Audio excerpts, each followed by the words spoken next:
बिस्मिल्लाहिर्रहमानिर्रहीम। अस्सलाम वालेकुम नाज़रीन, उम्मीद और दुआ करता हूँ कि आप लोग जहाँ जहाँ पर होंगे खैर आफियत से होंगे। कारण आज पाकिस्तान की सबसे बड़ी खबर जो हमारे हमसाया मुल्क हिंदुस्तान के अंदर सबसे ज़्यादा डिस्कस होगी और सबसे ज़्यादा वहाँ पर आग लगाएगी, वो खबर ये है कि जनाब आर्मी चीफ जनाब जनरल सैयद आसिम मुनीर साहब को फील्ड मार्शल के ओहदे पर तरक्की दे दी गई है। एक पैगाम दिया गया है कि that is how this nation, that is how Pakistan honours, और इस तरह हम इज्जत देते हैं अपने हीरोज़ को। अभी रिसेंट जो जंग थी हिंदुस्तान पाकिस्तान की, और जिस तरह अल्लाह पाक ने आप सबकी मेरी हम इस पूरी कौम की इज्जत रखी और फतह दी पाकिस्तान को, और जिस तरह जनरल आसिम मुनीर ने उस जंग में लीड किया फ्रंट से, उस लीड करते हुए रोल को एक्नॉलेज करते हुए, इस कौम को की जानिब से एक्नॉलेज करते हुए, गवर्नमेंट की जानिब से एक्नॉलेज करते हुए आसिम मुनीर साहब को फील्ड मार्शल के ओहदे पर तरक्की दे दी गई है। जनरल अयूब के बाद सेकंड होंगे आसिम मुनीर साहब, जिनको फील्ड मार्शल के ऊपर या 5 स्टार जनरल जो होंगे सेकंड जनरल होंगे। और that is how this nation response, that is how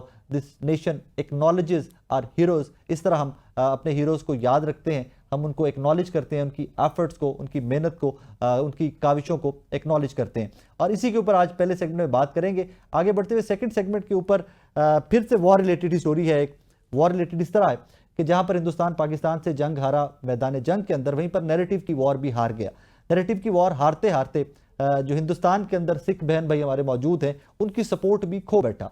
उस सपोर्ट को रीगेन करने की बजाय उन्होंने एक और ब्लंडर इस तरह का मार दिया कि सिखों का के ऊपर पाबंदी लगा दी कि वो करतारपुर राहदारी बंद कर दी और सिख पाकिस्तान की यात्रा पर नहीं आ सकते। उसके ऊपर भी बात करेंगे कि हमारे सिख बहन भाई अक्रॉस द बॉर्डर जो हैं वो इस डेवलपमेंट को कैसे देखते हैं। थर्डली जरा पॉलिटिकल बात भी की जाएगी कि इस सारे मामले के अंदर इमरान खान साहब, पाकिस्तान तहरीक इंसाफ कहाँ पर खड़ी हुई है। आज के पहले सेगमेंट में मुझे ज्वाइन किया सीनियर सियासतदान जनाब एजाजुल हक। एजाजुल हक साहब, अस्सलाम वालेकुम सर। वालेकुम अस्सलाम। सर कैसे मिजाज है आपके, खैरियत है सर? जी जी मेहरबानी। बहुत sir huge development, how do you see it? देखिए, एक तो पहली बात यह है कि अभी हालिया सबने ये देखा है कि ये बहुत बड़ा एक मार्का हुआ है।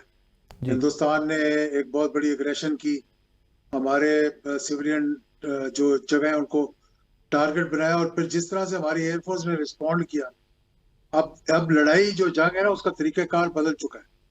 अब ये कोऑर्डिनेशन जो है बिटवीन द फोर्सेस बड़ा इम्पोर्टेंट है। यानी एयर चीफ, नेवल चीफ और आर्मी चीफ कोऑर्डिनेट करते हैं। तो फील्ड मार्शल का मतलब ये हुआ कि एक शख्स ऐसा होगा जो कि एयरफोर्स, नेवी और आर्मी के दरमियान एक कोऑर्डिनेशन करवाएगा, क्योंकि ये अभी वो जंग नहीं रही जिसमें कि आप डॉग फाइट्स करेंगे, कॉम्बैट करेंगे। अब इसमें आईटी आ गया है, साइबर आ गया है, इसके अंदर कोऑर्डिनेशन चाहिए, बहुत अहम है जो। तो कोई एक पिवटल रोल किसी को प्ले करना पड़ेगा कि वो इंसानों को कोऑर्डिनेशन करे, और ये भी एक तरीक़ाकार भी चेंज होगा। देखें, फौजों का भी जैसे जैसे तरीक़ाकार बदलते जाते हैं उस तरह उनकी जो बैटल ट्रेनिंग है उसको वो भी चेंज होती रहती है जी।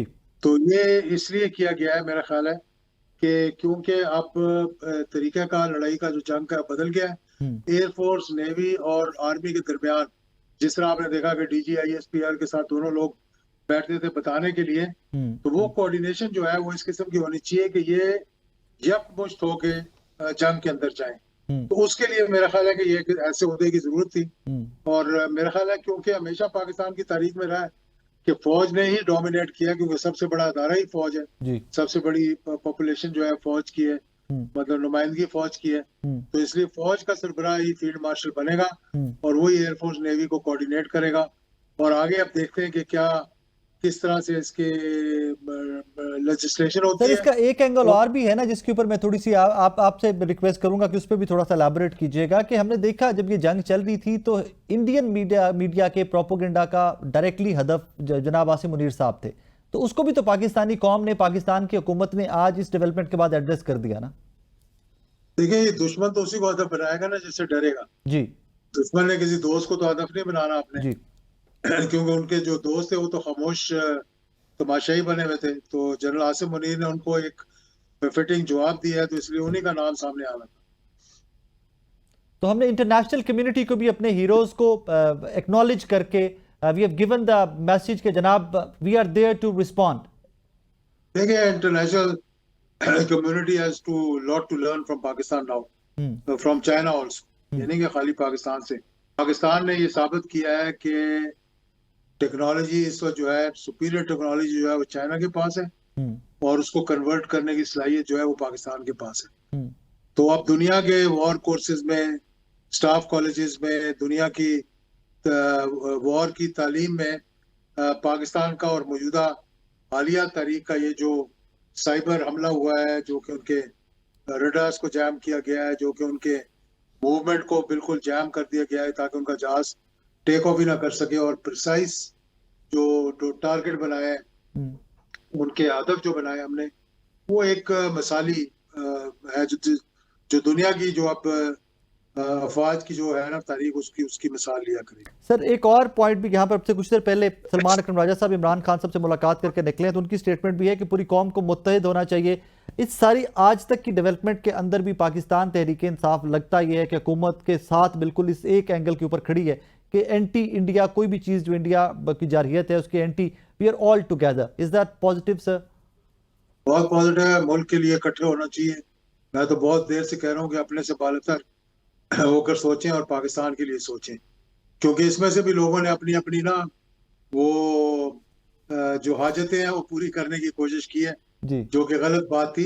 जब पाकिस्तान की बात आए तो हर किसी को अपने से बालतर होना चाहिए, और अगर पीटीआई वालों को भी ये सोच उभरी है तो मैं समझता हूँ कि बहुत अच्छी बात है। Sir thank you very much time.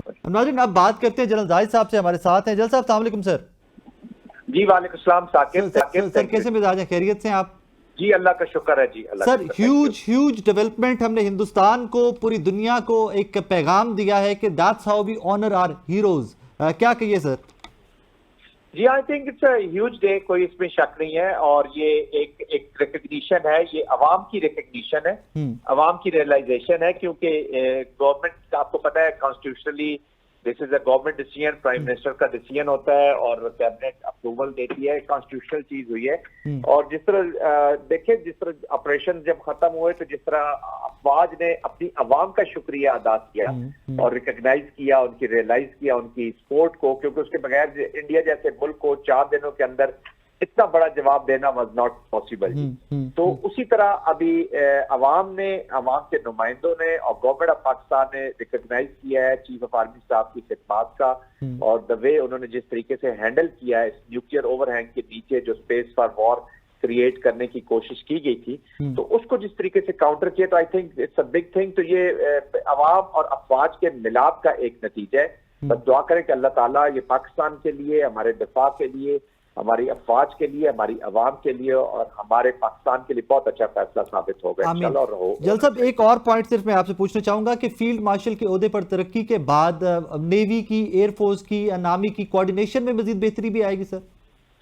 देखिए, एक स्टेचर में इजाफा होता है जी आपके, ऑफकोर्स नेवी और एयरफोर्स का अपना एक वो तरीकाकार है जिसके मुताबिक वो चलते हैं, लेकिन फील्ड मार्शल जब बैठा होता है तो आपकी कंट्री का एक स्टेचर होता है जी। तो उसके बीच में अभी भी हमने देखा कि अनप्रेसिडेंटेड कोऑर्डिनेशन थी जी। इवन जब ये चीफ आर्मी स्टाफ ही थे, जनरल ऑफिसर थे, तो उसके बावजूद एयर चीफ की, आर्मी चीफ की, नेवल चीफ की आउटस्टैंडिंग कोलैबोरेशन थी, आउटस्टैंडिंग। तो आई थिंक उसी का ये नतीजा। देखिए साकिब, बात असल में समझने की है कि it is not army, navy, air force की बात नहीं है, full spectrum in all domains application हुई है पाकिस्तान के खिलाफ, और पाकिस्तान ने उसका रिस्पॉन्स दिया, चाहे साइबर कमांड है, चाहे स्ट्रेटेजिक कमांड है, चाहे आपकी मिलिट्री है, चाहे एयरफोर्स है, नेवी है, तो तमाम डोमेन्स में रिस्पॉन्स किया है। तो आई थिंक उस कॉन्टेक्स्ट में हमें समझने की जरूरत है कि स्पेक्ट्रम ऑफ वॉर बहुत बढ़ गया है। तो ऑफकोर्स जब वॉर का इतना स्पेक्ट्रम बढ़ा है तो इसका रिस्पॉन्स भी जब यूनाइटेड जाता है, इकट्ठा जाता है, तो बहुत अच्छा होता है। तो ऑफ कोर्स इसमें इम्प्रूवमेंट तो बहुत आएगी जी,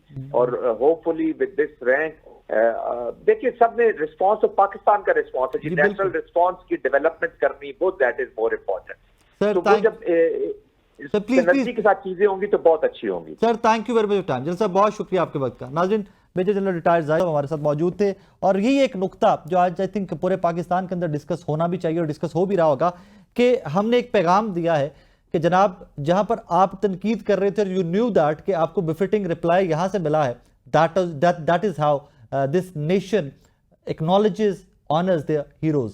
और हमारे इस जंग के हीरो जनाब आसिम मुनीर साहब, नो एवरीबडी, पूरी की पूरी कौम हीरो थी, जिस तरह हमने परफॉर्म किया, जिस तरह हम इकट्ठे खड़े रहे।